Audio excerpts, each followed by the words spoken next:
The 14th of June 2025. You're very welcome back here from the kitchen table. This is another little bit about the Gardai because a few of my commentators want me to do stuff about my experience in the Garda. And I gave you a piece of advice to serving Gardai about going abroad on duty. I'm not giving any secrets on subversion or the security of the state. I'm merely giving advice to serving Gardai and maybe other policemen as well on things to watch for. And the name of my video channel is Real True Education. And what is education? Isn't education, if you take health and safety education, you're learning from the experiences of other people. You're learning from investigations into accidents and what caused them. And so the idea that we shouldn't warn others of the pitfalls that may exist in certain walks of life is Joe Hayes' idea of normality.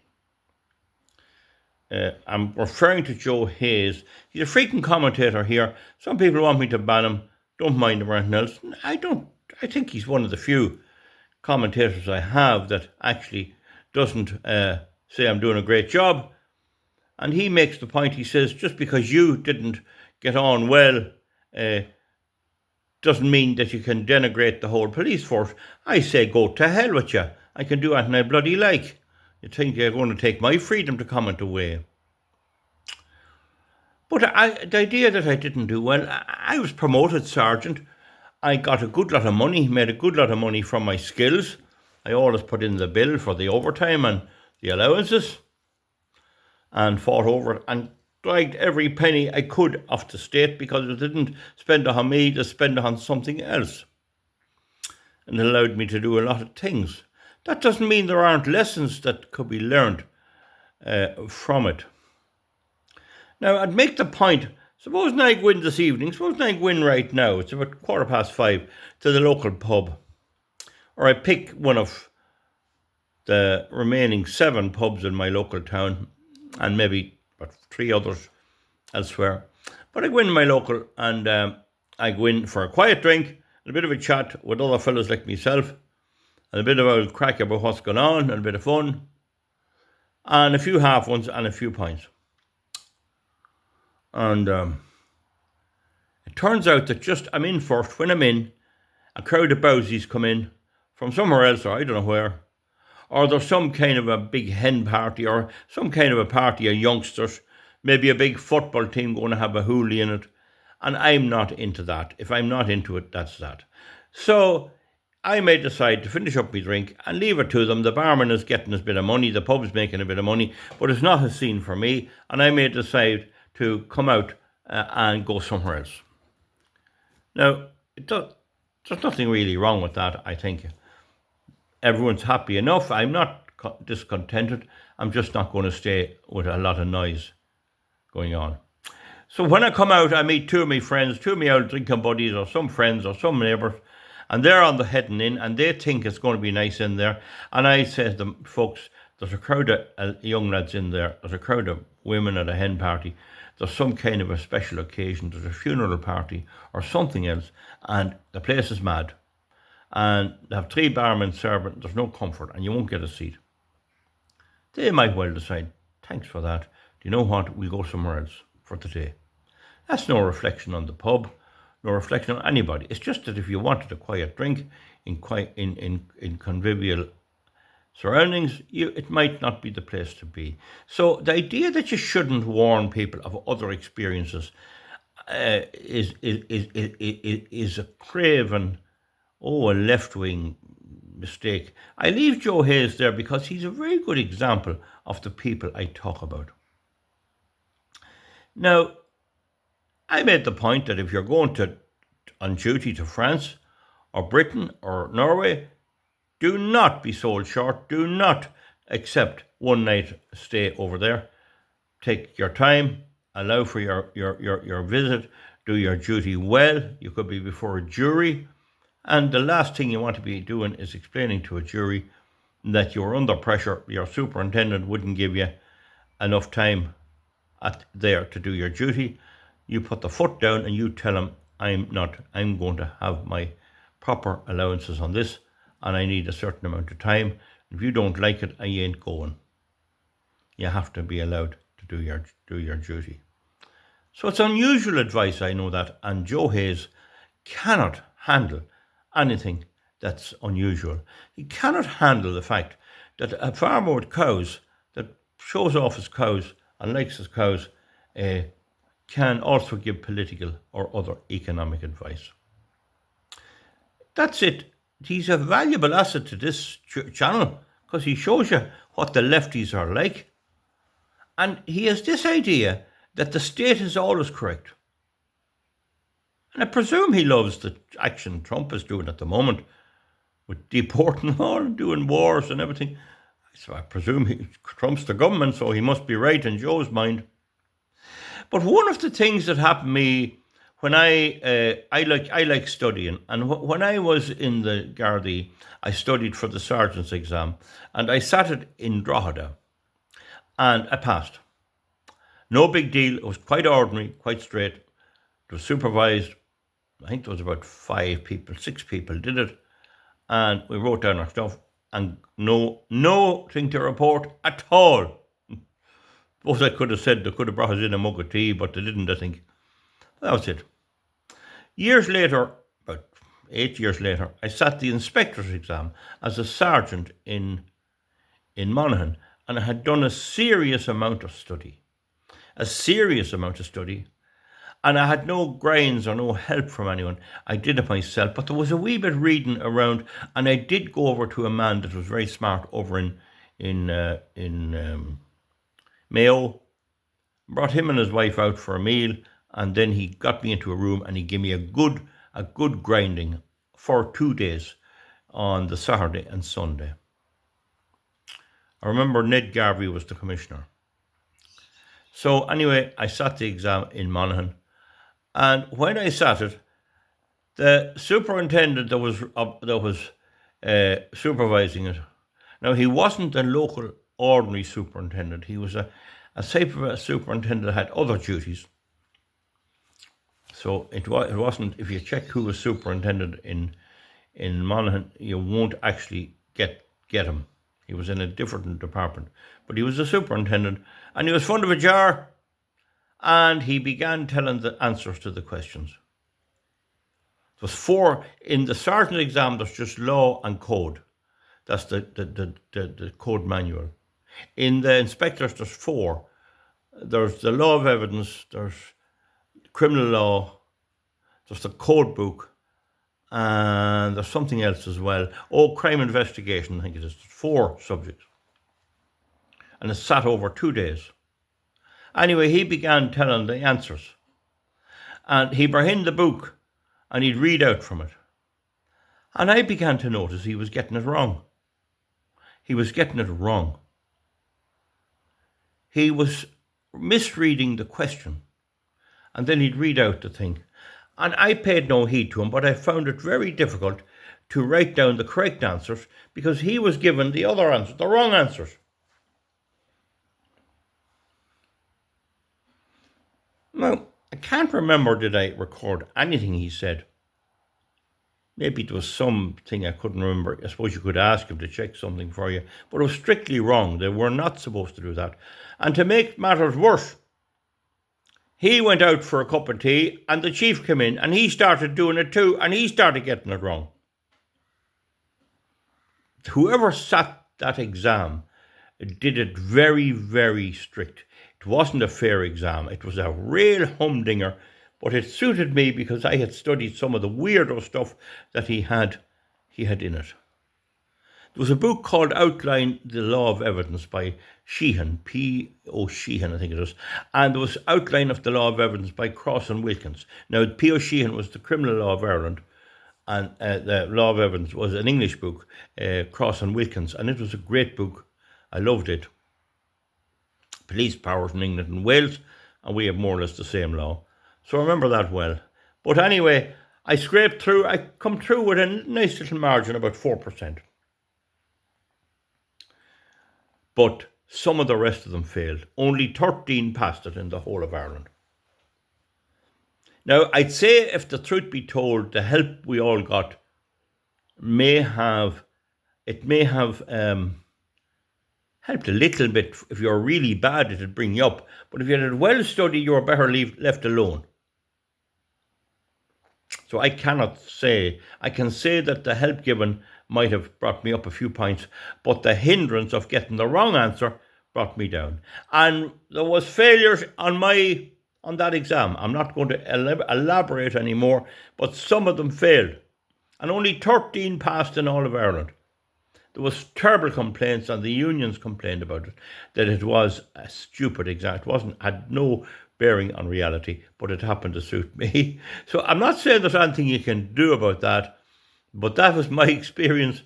In the first sergeant's exam, it was fair. There was no cogging, there was no copying. In the second one, they were doing it that much that they put me off, that I very nearly failed. They were given the wrong answers to the questions because they weren't able to figure out the question. Now, I made a video on passing exams, and I'd say no student in Ireland read it. And that's their problem. That video, that advice can bring you up 7% in an exam. It's a very, very detailed study of doing examinations, particularly written examinations. And it works, and it has brought a few people through. And I know a giddy type of girl, and her father came to me, and I helped her, and it worked. And I had to give him advice as well about not telling her nobody's going to collect her. Don't come out before the end of time. But there's various other things in that video. I probably won't ever put that up again. But I'd sometimes advise some people. But modern young people would look at a lad like me and say, the old fella, sure, who'd listen to him, But there's tricks in every trade. And it could be a lad like me is correcting it. So how do you know? Now, so I hope that deals with the thing. The idea that nobody like me advises on how to avoid pitfalls and what to expect, and that you should know what to expect, is mad. Joe Hayes would say to a young guard, go over, get your ticket for the day, try to take a very complex statement, try to have meals, try to give the person that's there, they're not prisoners, meals. Leave whatever time your superintendent says. Leave at 8 o'clock, get your flight at 9:30 and be back that night. He says that's normal. That's the normal way. I say that is not the normal way. And in fact, there are courses on assertiveness teaching you how to assert your rights. And there are, assertiveness is a skill in itself. You can't expect someone that just has a quick decision to make the right decision in a case like that. You don't want to be marooned in London, or you don't want to be walking home from London, and you don't want to be there with no money. Now, in my own case, we went over, we brought our own money. We didn't look for a viaticum, which is an advance of money. You can get it, it's in the rules. We didn't bother. We brought our own money, and we got paid. There was no big deal about it. But it's not that what we didn't get. We didn't get adequate time to investigate our crime. And when we came back home, it was a sexual assault. We had to then investigate at home and put what the suspect said to the young people and all that, and get that investigated professionally. And I did say in the video, there is a book in the Gardai, The Criminal Investigation Techniques, and of course Joe Hayes would say that's baloney too. Everything I say is baloney, but he's very, very useful, very, very useful to see how the other half thinks. To Joe Hayes, it's the qualification or nothing. Nobody with a qualification ever made a blunder. No airline pilot ever brought down a plane and killed hundreds of people due to mistakes, because they're qualified. They have the certificate. No doctor ever killed people because he has a certificate. There was doctors and some other medic in Longford charged with fraud there recently. To Joe Hayes, that never happens either, because they have their qualification. We talk about Boeing airliners, that there may be shortcomings in the engineering quality. But to him, as long as they're qualified, That's all that matters. A qualification, it is a good guideline, and certainly I wouldn't let anyone operate on my nose or my throat who hadn't a qualification. But you know the statement, doctors differ and patients die. So I think it's true to say Joe Hayes has, as you know what it is? He's a bloody asshole, that's all he is. But we keep him here for a while, we get a bit of fun out of him. There's lots of bits of advice about how to deal with the guards. And I said before about the promotion. If you want promotion, then you need to know what the pitfalls are. For me, I didn't want to be commissioner. I don't think I'd ever got it, because I could have stayed in Dublin City and pursued my career there. I just didn't want to be in it. I just liked the country, and I was prepared to give up advancement in the guards to be out in the country, and I had a farm to run, and I had to keep it going. So my overall aim in life was to get me do well, get me pension, get the kids through school, retire, and get back to the bit of farming and the bit of engineering, and I achieved that. If I had to become the commissioner, I might not. It'd be very, very difficult. So I knew a superintendent one time down in the Midlands who was left. There was a farm he was entitled to get, and because he didn't speak to me, he lost the farm. In other words, somebody took it off him because he wasn't keeping an eye on it. The doctrine of adverse possession. And if he had to listen to me, I'd have studied it. And I've often given advice to people on legal matters, and I have no qualification other than a business degree course. And still, I have whacked several lawyers, barristers, and when I was in the guards, I didn't have the qualification of the barristers, and they told me I was the bane of their life, which means that they couldn't make head nor tail out of me. If I decided to convict Pal, he'd be convicted whether they liked it or not, and if I decided to let the poor old devil away, I'd do the same. I'd let him off as well. I only had one bad experience in a court where there was a man retiring, and we went on a skate, and I drank a heap of whiskey and a heap of beer. I think it was Guinness. And I was up in the witness box, and I was about to throw up. I never will forget that. That's the one piece of advice I'd give. If you're in an important case and you're going to be cross-examined, my God, don't be sick. I damn near threw up in the witness box.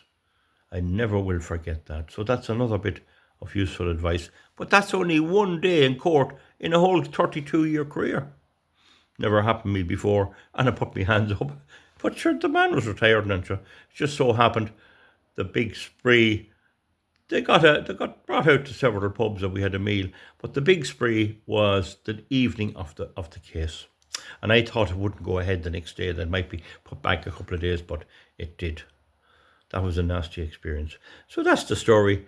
I think the idea that I shouldn't talk about the guards, it's very, very important. It's a very important decision for any youngster making. Are you going to join or not?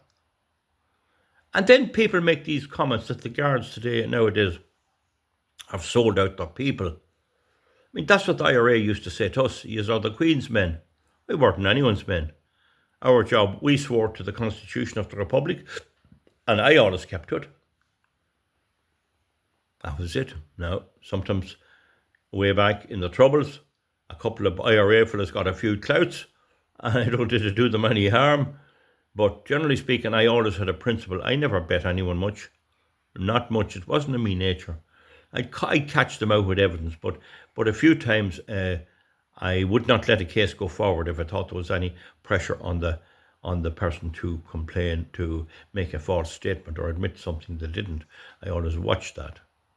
And one time I had a case where other guards in another part of my division had a fella charged with a crime that I knew he didn't commit, and I put in a file and explained why he didn't do it, and I was nearly yet alive. They didn't like me for doing that, but he didn't do it. I caught the fella that did do it. It was a serious attack on our premises and the occupants of the premises.